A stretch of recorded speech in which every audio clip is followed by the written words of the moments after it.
Periods ஆகும்போது sanitary பேட்ஸா இல்லை menstrual கப்ஸா டேம்போன்ஸா இல்லை கிளாத் பேட்ஸா அப்படிங்கிறது வந்து எல்லாருக்கும் இருக்கிற ஒரு கன்ஃபியூஷன்.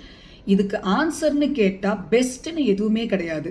ஒருத்தொருத்தவங்களோட பாடிக்கு ஏற்ற மாதிரி அவங்க வந்து இன்டர்கோர்ஸ் வச்சுக்கிறவங்களா இல்லையான்றதை பொறுத்து, என்ன வயசு, இது எல்லாத்தையும் பொறுத்து, முக்கியமாக கம்ஃபர்ட்டையும் சேர்த்து முடிவு பண்ண வேண்டிய ஒரு விஷயம்தான் இது. ஜென்ரலாக சொல்லணும் அப்படின்னா சானிட்டரி பேட்ஸ் அப்படின்னு பார்த்தா ரொம்ப கம்ஃபர்டபுள், நிறைய சைஸஸில் கிடைக்கும், நிறைய கம்பெனிஸில் கிடைக்கும். இப்போ வந்து இந்த ஆர்கானிக் கம்பெனிஸ்னும் வருது. ஆனால் அது டிஸ்போஸ் பண்ணும்போது லாட் ஆஃப் டைம்ஸ் அது எக்கோ ஃப்ரெண்ட்லியாக என்விரான்மெண்ட் ஃப்ரெண்ட்லியான்னு கேட்டால் நோ.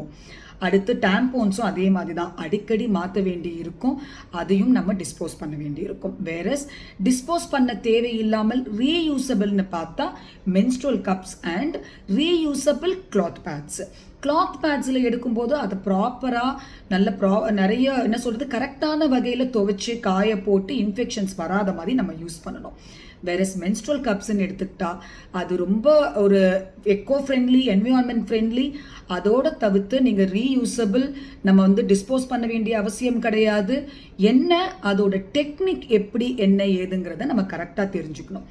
என்ன பர்சனலாக கேட்டால் I will go for menstrual cups தான்.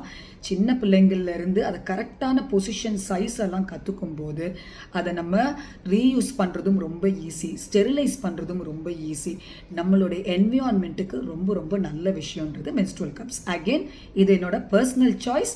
ஒருத்தவங்களோட அவங்கவுங்களோட பாடிக்கு ஏற்ற மாதிரி எதுவோ அதை செலக்ட் பண்ணிக்கோங்க. தேங்க்யூ.